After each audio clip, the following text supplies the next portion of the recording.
we're going to be talking a lot more about pitching. So, of course, like last week when I said we were talking about pitching, OV says, "What?" And this would be for you, OV. Pitching's the most elite thing we can do. Because you'll always find an animal that can run faster than us. You can find an animal that can lift more than us. You can find an animal that can jump. You can find an animal that can climb faster than us. You will never find an animal that can throw harder and faster than we can. That is one thing we do at an elite level. That's not the only reason why. So here there'll be a bunch of pictures and videos of pitchers. Right now you may be looking at that and you're like, I see it, but it depends on what you see. You may just see one big movement there. Hopefully by the end of this, you'll see multiple things. You'll see different planes of motions at different points during this. You'll see force transfer. You'll see the big thing I want to really talk about is torque development, phases and the timing of phases. And the first thing we'll talk about is morphology. Tanner, or word person here, what's morphology? How it's shaped or how it's structured. Yeah, how we've developed our structure and anatomy over time. And I think there's morphology of words, but there's also morphology of the body. Yeah. So, Thomas Schad talks, let's talk about this first. Other things at the end of this, I want to kind of go into our principles, ready to move, how to move more. Ready to move, can we access the positions we need to get into and can we maintain them? Move, how do we move? Can you sequence those positions correctly and then move more? And this is the big thing. Can you repeat that under stress, load, speed, and fatigue? Because Fausto may have never thrown a baseball before, and you could throw it once horribly and probably not hurt himself. But you throw it 100 times, and then you do that day after day after day, that's when you hurt yourself. And all those research studies show if you can build up strength, you can build up endurance, you can build up all those things, that's what really helps with injury recovery. But what I'll also argue back though is that the mechanics are off, you're not going to be as efficient at doing what you're doing, therefore you're going to fatigue faster. And that's the difference between that person getting the extra inning in. And that's the difference between at the end of the game, they're throwing, how fast are they throwing, and what part of their body are they having to do because other parts of fatigue. Because A, they were inefficient or they have a deficiency somewhere. But that's, again, kind of taking it back. Pitching is this motion. We're just going to break down all this stuff. We can do this with any type of motion. All right, here's mine. So Thomas Schad talks about this at one of the last lectures I was at. It's by Neil Roach and Daniel Lieberman. Lieberman's big into the gait world. It's 10 years old. They go back 2 million years ago. So 2 million years ago, humans been walking probably like 5 to 6 million years. But 2 million years ago, Homo erectus came around.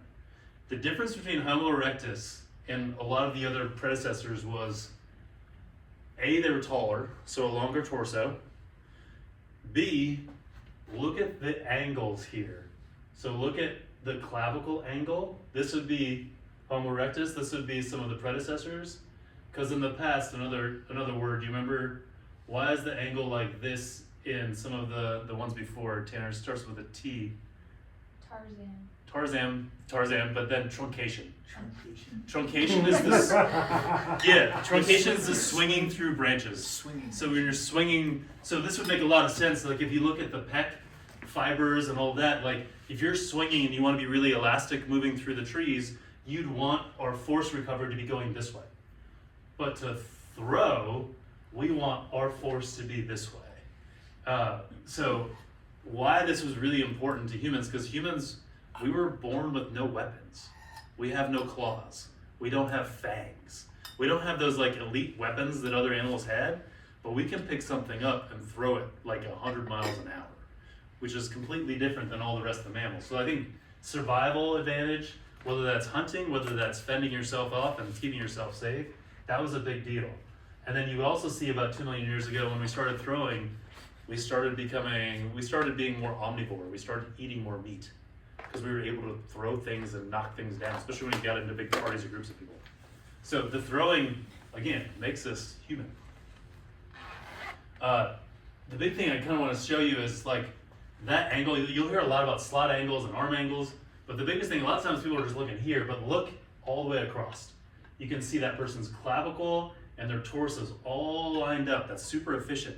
And you can see the elasticity that develops. And even kind of with silly, you can see a lot of different arm angles here, but look, As long as the arm angle matches the torso and what the clavicle and the scapula is doing, we're good.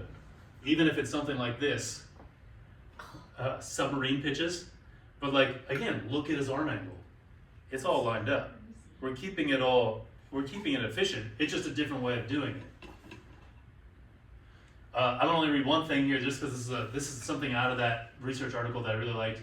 It's been shown that internal or medial rotation around the long axis of the humerus is the largest contributor to projectile velocity. This rotation occurs in a few milliseconds and it can exceed 9,000 degrees a second. So 9,000 degrees a second, we can make this guy. That's the fastest joint motion of all mammals.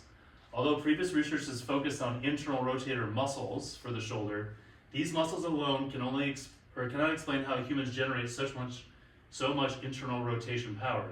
For one, calculations of maximum power production capacity of all of the shoulder's internal rotator muscles indicate that these muscles can contribute at most half of the shoulder rotation power. So if you used just your arm to throw, like we'd only get half the power from the shoulder itself. A lot of it has to come through the rest of the body, which a lot of us know, but it's just segmenting that together and making a nice like framework of how we look at that. So these are kind of some laws of throwing that I want to break out first. You have to stack before you separate. If you can't stack, meaning stack's like holding a posture. If I can't stack myself up, it's hard to go do something else. And then separation, which we'll get into a lot today, it's the ability to do, well, that's embarrassing. Sorry about that. The ability to do this. Can my upper body be closed and my lower body be open? And we'll talk more about that, because if you can't stack, you can't separate. If we can't separate between the pelvis and thorax, we can't generate force. And then that's where like, it's gonna get into something where we're frontal, transverse, sagittal. And that's where the sagittal plane is gonna deliver some of our arm speed, but we have to have these guys set it up. Frontal sets it up, transverse loads it, sagittal delivers it. Fausto, that makes sense? Frontal plane, transverse plane, and then our sagittal plane. Yeah. And that's where I want you guys, and we're gonna do some workshop with this once we get going, and talking about like in strength and conditioning during this phase, if we failed at this phase, what would we do? Pilates, what would we do? PT, what would we do? Chiro, what would we do? Because we can start to think about things, all we gotta do is start to think about what are our points of contact, what plane are we in, are we trying to stabilize, or are we trying to like add strength and mobility? So this gets into that. This is just showing those three phases. You can see frontal, we can start to see transverse, we start to see sagittal.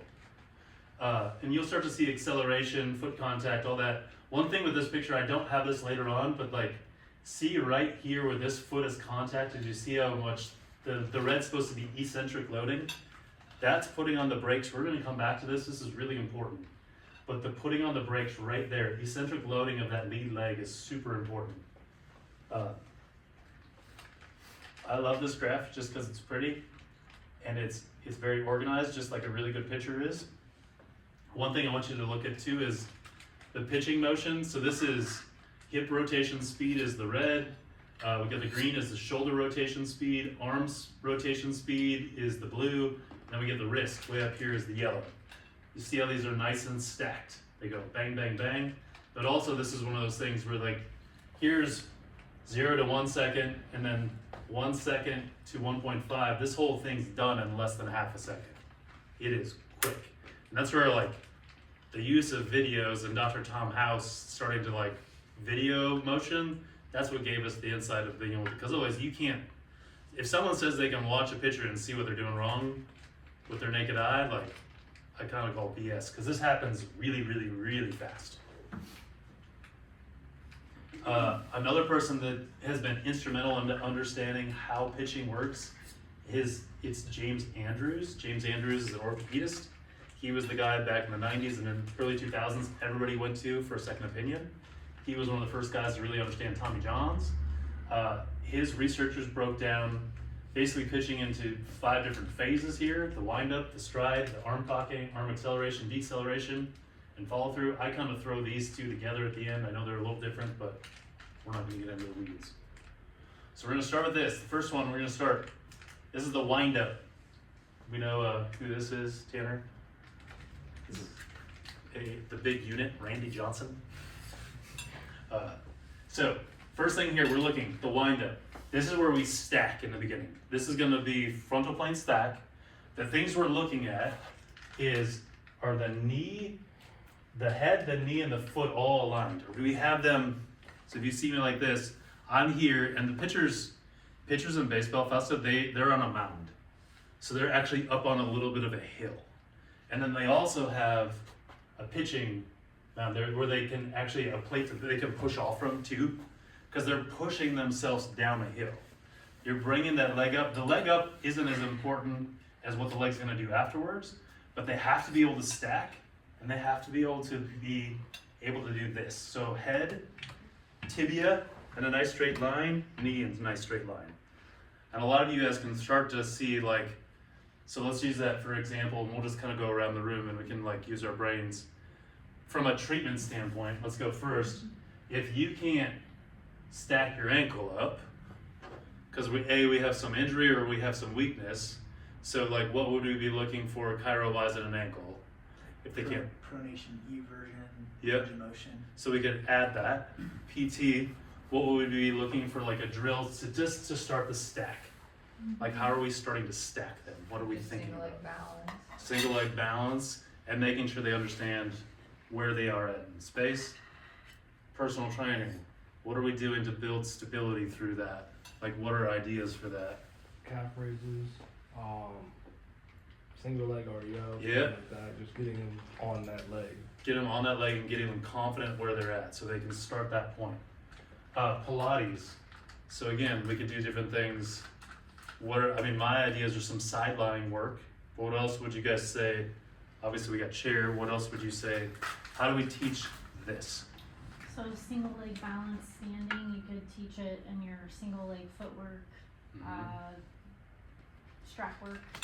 Yeah, fast up. Yes, the working separate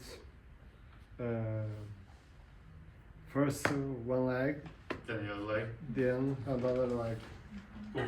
This one's not super complicated. This one's usually easy to start up. This one's, can you hear? Now the thing that you'll find with certain people though, like say we take a Megan and we stack her, she may be able to find this like here really good, but then can she start to transfer away? Can she get her body to let go in frontal plane when we get into the next phase? Because now we have, this is Chapman from the Yankees, he was for the Cubs for a little bit. So now we have our stride. So the stride is very frontal plane. So the stride's gonna do some unique things, and I might have Tanner help with this. The interesting thing is this back leg, your push off, you can push off of this was a college pitcher study, with about 35% of your body weight you can generate just from that back leg push off. Now the way we do this, and this is where like I saw you guys in Pilates doing this, we might go over and demo it quick in a second. We wanna be able to stack and put this leg out first without throwing my pelvis out first. So I want this leg to go first, then I want pelvis and torso to lag behind. Kind of the big thing you'll take away from this in the baseball pitch is like, can I keep my arm as quiet as possible until the very last moment? And it's also, when you watch this, you almost see like the baseball doesn't, as we pitch and we get here, it's like the baseball stays here till the last moment and then it gets whipped through. So we want to think about, as we do this frontal load, our body's going to move, but it's going to move leg, pelvis, torso, then the arm and shoulders start getting pulled through. So we don't want to start, what I don't want to see is this, right? I don't want to see my pelvis moving first. I don't want to see my upper body tilting. I want to say everything back. So another thing that happens with this, and this is where a lot of people miss this, because you'll see in a lot of high schoolers, they won't understand how to get their pelvis to turn around. It starts with the foot. So can you stand up, Tanner? Yeah. You pitching right-handed today or Yeah, left-handed? I'm a righty. Face the stretching. So go like that. So we're gonna get yourself into a stack. So get yourself up, good. As this leg comes around, it's not just gonna go straight forward. What it's gonna do is it's gonna take this little circle. that little circle is gonna start to, so if he just goes straight forward, his pelvis stays there. If he does the little circle, see how it's starting to rotate open? So our transverse plane motion starts right here, which is also something I thought of like in Pilates, like using that strap standing and being able to like move that leg around and being able to start to rotate the pelvis through. Instead of just going straight, it's a rotation through there. And that rotation, and the other big thing that you'll want to check, and this is where we get into our treatment and hip mobility and stability, can this hip open up? Because when this guy comes down, I want that foot pointing forward. Yeah, like that. So we got to have some external here. We're going to start to get a little internal over here. So let's talk through this again. So this is, foot has not contacted yet. We're striding. Again, I kind of cheated. And from a mobility standpoint, Tanner, what are we looking for in this? What would we have to be able to do? Yeah, be able to internally, externally rotate with your hips. Yep. Not quite there yet, but mid-back rotation. Eventually, that's coming. Yeah. That's coming. And if anything you hear, if you look, see how this, so he's here, this shoulder's almost like closed in even more. It's not even getting there. He's pulled it, and like a really good sign, especially when you get to the next slide, the elbow is going to be behind him. So it's almost like we are getting a little bit, but it's almost pulling back. Strength and conditioning wise, Ovi, what will you see? Like if we see this frontal plane motion, how do we train that? Lateral lunges. Yeah, and just, but then it's, and you do a good job at this thing, teaching the sequence of it, right? So we're not collapsing, we're making sure we get the external rotation, making sure we're coming down. Because Bend it's, the knees. and it's super important, especially when we get to this next slide. This leg here in the front needs to become an amazing break. That leg here should be able to stop 75% of your body weight. And when it does that, it's just gonna transfer it up the force. Pilates, when we see this motion, Fausto and Carla, what do we think training wise? I know there's a lot of I think it's a difficult one exercise for, because how many movements that like made at in 1.5 seconds. Oh yeah, no, and I'm saying stability wise. Yeah, good point. Then I think you have to work the ribs rotate and with many and another things together. Yeah. And the athlete have to pay attention in legs, arms, shoulders at the same time. Yeah. Then in Pilates, for you make a difficult exercise, just plus exercise together. Then you can rotate, but Yeah. for athletes, easy. Yeah. Easy. You can make sleeping. We'll get to this later. In my mind, and this is where a lot of the MLB pitchers that use Pilates, they're trying to kill off movement leaks with it, is what they're really using. And we'll look at some force plate information on that, like what they're trying to kill off. See, what would you guys be looking at? You know, I think of like hip cars and like airplanes, clamshells, just trying to Hip open stability. Up. Yeah, control, getting that external. Questions so far? Again, we're just breaking this down step by step. This next one, arm cocking, basically foot strike. This one's kind of important. This is where we start talking about our true injury starting. This angle right here, again, look at the angle. We're nice and in line, clavicles lined up, everything's aligned, pecs lined up. To get there and to time this correctly is where a lot of people screw up. And they also, you can kind of see on this, but the next slide you'll really see it. This is where torque starts to develop. So the torque, you can start to see like Greg Maddox, his pelvis is pointing this way, his shoulders and his upper body. So he's here, right? Sorry, here. He's being able to do this. And can we do that with separation? And again, I know it's happening really freaking fast, but can they control it and do they have the range of motion to get there? Like average Major League Baseball players, pitchers are between 40 and 60 degrees of separation. And that's where we get into like Most high schoolers, when you measure them, are about 10 to 20 degrees of separation. And that's where you get the kid in, like we've had a couple in already this spring. They come in with a bicep issue, but then when you watch the video of them pitching, their whole body just moves together and their arms just trying to catch up. So the bicep and the arm's getting strained because they haven't been able to do this. So this is already turned, their arm's way back here, and like what's getting stretched, what's getting strained, what's trying to pull you forward, and they end up sidearming a lot.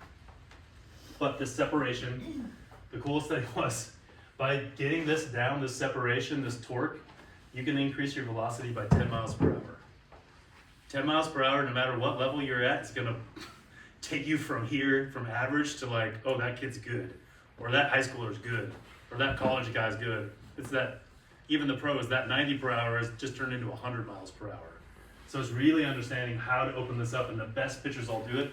One other thing I'd want to get into this is look at pelvis orientation. Are they here? No, they're tucked. And you can kind of see that the whole way through, even if we go back a ways. Pelvis, pelvis, posterior pelvic tuck. Tons of posterior pelvic tuck. There's rarely are we getting into anterior pelvic tuck here. Because when we get into anterior pelvic tilt, also it's really hard to rotate. You can feel that on yourself. If you tilt forward, try to rotate your thoracics, it doesn't work. If we keep that posterior pelvic tilt, then we can open that up. But watching that too, especially for our lower back and things like that, what's their pelvic tilt like? Going back to this one. Whoops, too far. Sorry about that. So, foot strike. When they foot strike, that guy needs to be pointing forward. That's a really simple fix with a lot of people, especially with like we get into knee pain and things like that. Like, is that foot actually pointing forward so they can dorsiflex over? And can that thing stop? So we're watching here. We're starting to watch what's the pelvis look like, and then we're looking up top. When we look up top, again, it doesn't have to be perfect like this. It could be anywhere between here and here, but what I want to see is this. I don't want this. This becomes an issue. This I can load and I use my chest and everything can open up. So we want here, and again, it may be a little here, maybe a little there. Bicep is what's holding that up. The way to get there is kind of interesting. You'll see a lot of it. This is like a little subtlety. If I had my ball here, I'm reaching over the top coming through, because then as I come through, it naturally gets into wrist extension. Now, versus someone that's coming in already and they're trying to do here, the wrist isn't gonna, it's gonna be tough for them to get a wrist extension. This pronation to super, like that, is how they get that. So when we come through, it flicks without having to like muscle with their arm. So like understanding this. And then the other thing you'll see when they go through, it's being able to have the elbow behind the hip. If the elbow's here, they're not gonna be as strong, they're not getting that torque, and there becomes more issues within the arm itself. Again, subtle things just to look at. So now when we get into this, especially if we go to this slide, how do we start to think about this? Tanner, what do we do think from a mobility standpoint? I mean, one thing that should be, sounds weird, should be obvious with Chiro. Yeah, thoracic. Thoracic, and this is literally like side posture manipulation. Mm-hmm. When you have someone on their side, we stabilize their torso, we rotate their pelvis around, we find the fixation point, we add mobility there, we've improved their rotation. Personal training, strength and conditioning. Med ball, rotational throws. Yeah, and what would we focus on, OB? That'll be all hips. Yeah, Not worrying about the arms. All of it is hips. yeah, Force is generated through the hips. The hand is a whip, and that's how you get it out there.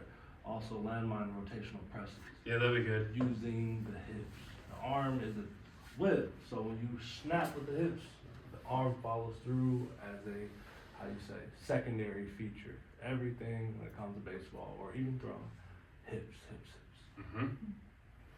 I know you guys like got the new discs over there, and they had us doing a little bit of stuff, Matt, Brad, and I, when we were like locked up there and being able to like pivot below while stable up top, Right. having that controlled, being able to open that up.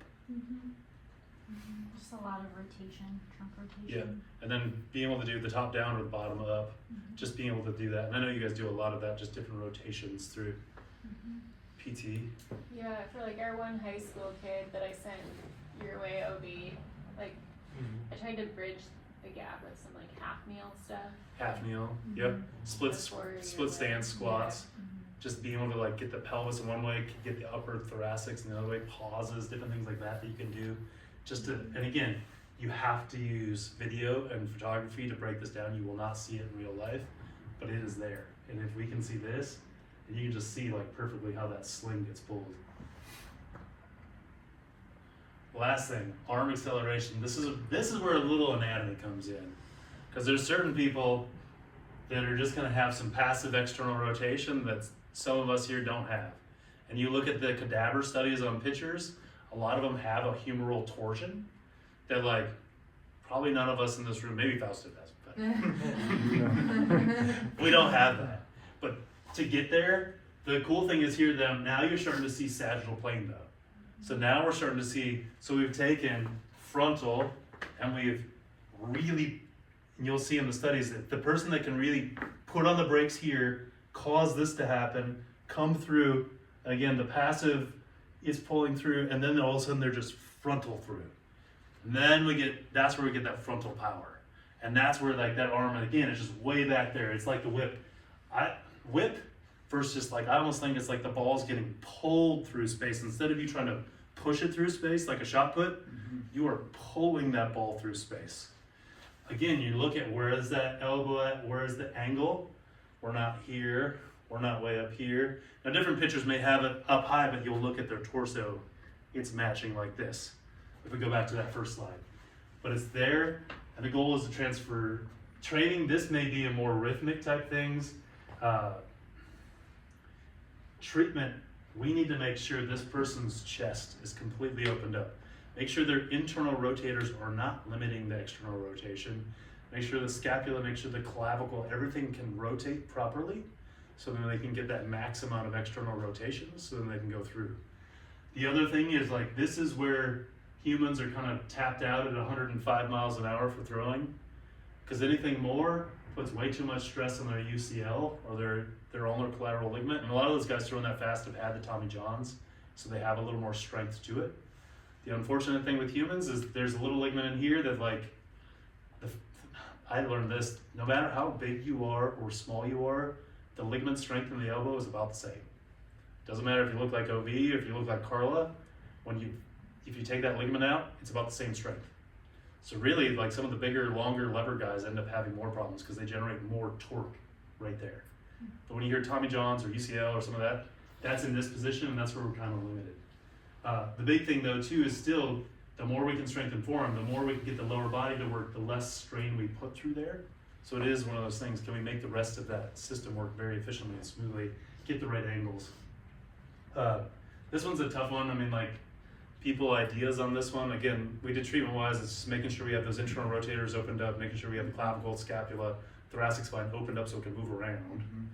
One I allow people is have them get on the floor, and then you put a yoga block here, put a weight in their hand, you have to make them control it all the way down, but getting, the yoga block helps them get more external rotation. Feeling And that they're just on the smoothly floor. go through there. I was gonna say, I think a lot of times, like, adding a block or a bolster to somebody's elbow so they don't feel the need to like turn Give their them neck stability. on so much. Yeah, it helps them access more rotation. Other thoughts? And then finally we end up with some transverse plane. So we got Nolan Ryan. So then as that sagittal comes through, so they come out, they're boom, they land, they load, they pull through, boom, and you'll see this. Now, the funny thing is, a lot of people know they'll start here with a pitcher. They'll start with cuff stuff here. And what I'm trying to say with some of this is, and we'll see in some of these force diagrams, the shoulder's getting smoked because all the rest of it wasn't right to begin with. Now the rotator cuffs and the shoulder's overworking in some of these people because they're not able to do the stuff in the lower body they need to. And the shoulder's gonna try to generate more than half the force that it should. And that's where like, yeah, you can start here, but like, it's probably where you need to finish. Now during season, like you probably do need to be working some lat You gotta be doing some recovery stuff for cuff. You gotta be doing all that stuff to like keep it strong. But again, just strengthening the crap out of it to make it compensate for other dysfunctions lower body wise and torso wise isn't going to fix that picture. It might get them through a ways, but it isn't gonna fix it. So again, training, deceleration drills, eccentric work, that type of stuff, we're trying to like hold the load, and then it's getting into a little more transverse plane again. Thoughts on this one? Yeah. So just a couple little things I want to get into. Again, hips, we want torso stays back, hips go forward. Lead with our hips. Elbow at shoulder height, making sure that elbow's up, it's in line with the clavicle, and then elbow behind. Finally, just watching some of these motions. Sorry, it's kind of grainy. I'll go to the next one. But now you can start to see it when you watch this a couple times. Again, in the air, contact, traveling through, velocity, sagittal plane, frontal plane, transverse plane, sagittal plane. Going back to our first one. Again, hopefully now you can just see boom, boom, boom, those phases as you go through. Again, if you start to break down those phases and see like is the timing right, is everything coordinated, it makes sense. Finally, this is where I got a little off. This is where I went down a deep rabbit hole. This is a force plate, but it's a pitching mount force plate. Obviously, we will not be having one of those here. I don't care what you say. Oh, we're getting regular force plates. Oh, that one is. Put it on the roof or? Yeah. But the cool thing is you can take research just from a counter movement jump and they can relate it to pitching. So this is straight from Bulb's website. This is what a counter movement jump is, our up. So you can see here, body weight, number one. As we go down into our jump, as we're going down, we're like losing weight off the force plate because the gravity's going down. So we'll sink. And then this is the braking force. This is that point where like, as we come forward, that foot has to be a huge brake. So in the jump, it's when you go down and then eccentrically we stop ourselves because, Orion, how do we teach a jump here? What do you? Arms up. Yep. Swing down, and then Explode. explode up. So you're throwing all that energy down, so then your body has to eccentrically hold it. Carla knows this. Yes. Snappy. You have to eccentrically break all of that, and that's where this big peak comes here. So they're there at the bottom. This little dip in here is this weird, again, this, I would disagree with Paul. There's a little, this is into two phases. This is a transition zone between eccentric and concentric. Here's your concentric load. Here's your top of your eccentric. There is a natural little dip there. Should be a little one, but they should be kind of close together. And then concentric comes in, they're exploding up and they jump. Then there's our landing over here where you'll see some different phases there. I'm not gonna worry about as much over here, I'm gonna worry about this. So using that concept, we'll be able to do a couple things. This will be more of what our graphs look like. Again, this is kind of small. This one I kind of liked because you can start to see left and right differences. You'll see this little blip in the left versus the right. And you'll see a little blip up here. That's when you start to get into like, okay, what can they can't stabilize, or why are they overloading one leg versus the other leg? So we start to see those blips. This is pretty simple one. That's where you're looking at the kind of this, we'll get these mystery pain in here, like, well, why does my right knee hurt? Well, it's the left side of your body that's stupid and not doing its job. So like you'll start to see some blips. So that can get into SI shifts, foot asymmetries, shoulder opposite hip patterns. So that's kind of there. Now these I kind of generated myself. These I think are really interesting. I listened to some podcasts by the Colorado Rockies trainers and how they started implementing some of the force plate work with their baseball players and their pitchers, and how they were to discover a couple things. They went from top of the MLB in injuries per season to bottom 5 in injuries per season in a couple seasons. And one of their big things, they brought in just force plates, and they started looking at not just the numbers, but looking at the curves. And this is where it gets interesting. So here's my really basic, sorry, it's rudimentary force plate curve. So you see they're jumping down, they're coming down, there's your eccentric up, there's a little curve there, they have that transition, and then they go down into concentric. So this is our normal. So in this one, it's about 2.5 to get down to about, I don't know, 0.2 or something here. you can kind of see, we're looking at rate of velocity or rate of that change. So we're looking at the slopes, we're looking at the peaks, and we're looking at the distance between the peaks. So this one, what do we see? We're kind of missing over here, right? So we're missing some of that concentric. So this person over relies on muscle. They don't use that elasticity. So like this would be the person, if they're pitching, everything comes together. They're not able to get that elastic stretch through there. So then what are we gonna overload? We're gonna overload patellas, we're gonna overload Achilles, we're gonna have chronic stiffness, they're gonna have overstress in the joint, they're not gonna have the range of motion they need in that shoulder, or they're gonna be trying to catch up with that bicipital tendon stuff. So again, looking at that, there's no concentric slope, they're not able to transition eccentric to concentric. This one here, this one, again, look at this eccentric, it's way out here. So this one, they're too late. So maybe they started strong, but then there was a loss of control through there, and they're too late with the concentric. So in pitching, this person would have to like make up with their arm, because they've lost that in between there.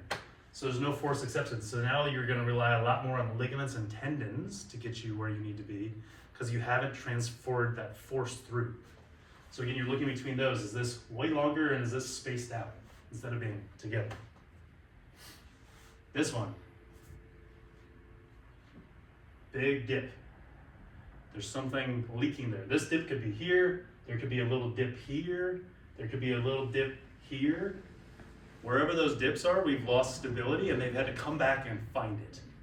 So that's the person where there's an energy leak, poor elastic. Again, when we have an energy leak, we worry about joints getting messed up, because then we just lost stability. That's in my mind where the Pilates really comes in. That's where a lot of MLB pitchers use it, is to like help with those energy leaks. Now there's a really cool article I almost shared. It was like on a Cardinals pitcher that grew up just doing Pilates all the time, and he was good, but then to get the strength and endurance he needed to make it through 200 innings in the season, he had to add in the strength and conditioning. But his base was literally growing up throwing in Pilates. But like, and he's doing really well. So again, this is a dip, this is a leak. So anytime we see a big dip, it could be here, it could be here, it could be wherever, the dip tells us there's something off, and that's where you got to get back to their kinetics. Whereas kinetic for using a video and like watching like, oh, I see a shift, or I see something's leaking. Here, this one, we lack our eccentric, right? So this person can't put the brakes on. So this person comes in, they collapse, or they can't, like in pitching, they can't slow this down. The knee keeps going forward. We talk about your knee guy, like, is he able to like hold this, or is it leaking? Because then if he leaks here, we don't have much transfer to go here, and then concentric's actually gonna have to work harder. So he's gonna have to overuse the arm. So again, you're gonna come up with rotator cuff issues.